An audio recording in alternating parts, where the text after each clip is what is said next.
सखी सहेला से कि हमार जवन हवा ना चाहे देखे न कैसनो लगन में चील का बड़ा साफ हो। ओहो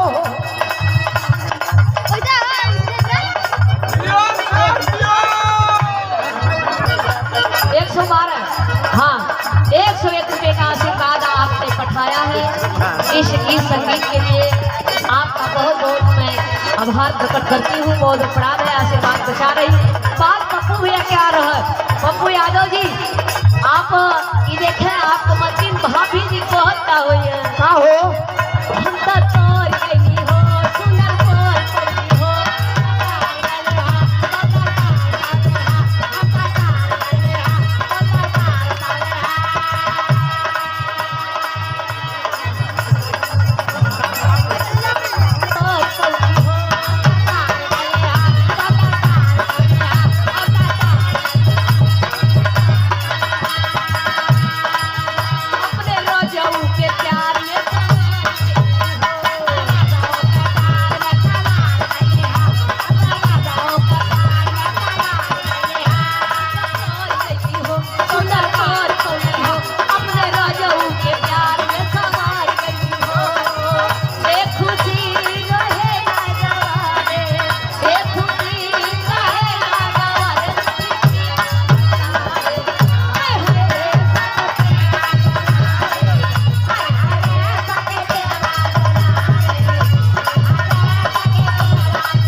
बड़े भैया के 201 रुपये का आशीर्वाद दे रही। बहुत प्रणाम आशीर्वाद को चाह रही। सोना भाई काहे आप परेशान हुआ, आपको जरूर हुई तो देखा कल जरा कि केकर मनवा राखी हो अकेले जियरा झूलनिया गिर गए नारी में पैजनिया बासवारी में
कैसे नवा पासा वाके कोई हो रामा पासा वाके कैसे गोरी ताई के तूना नवा पासा वाके कोई हो रामा पासा वाके कैसे गोरी बहुत रुपया का पुरस्कार बड़ा कला के साथ गजब भाई वाह बाल को अब दूसर की बार आप नाचे धनी से कुछ गा ली एक बाद आनंद आप लोग के यहाँ आके आनंद आ गई।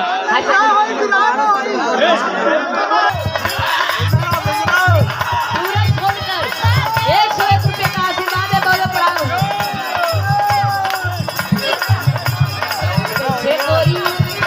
कैसे गोरी कहतारी हो कैसे कहतारी हो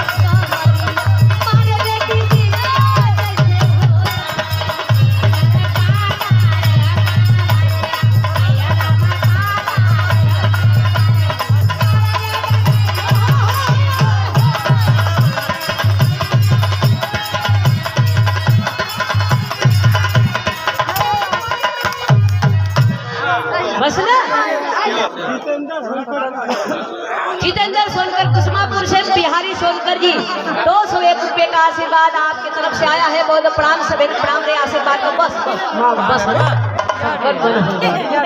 हाँ, ये पहली बार विष्णु भैया पहली बार इतना भइल हो।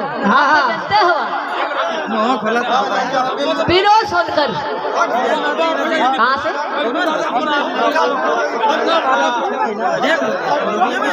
अच्छा धनी भैया कि आप मामा का लड़का है। विनोद सोनकर 50 रुपए का पुरस्कार हो। बहुत प्रणाम, सभी प्रणाम रे आशीर्वाद बचा रही। पैसा करावत तो हरी मती बहुत प्रणाम आशीर्वाद बचा रही। कहते हैं कि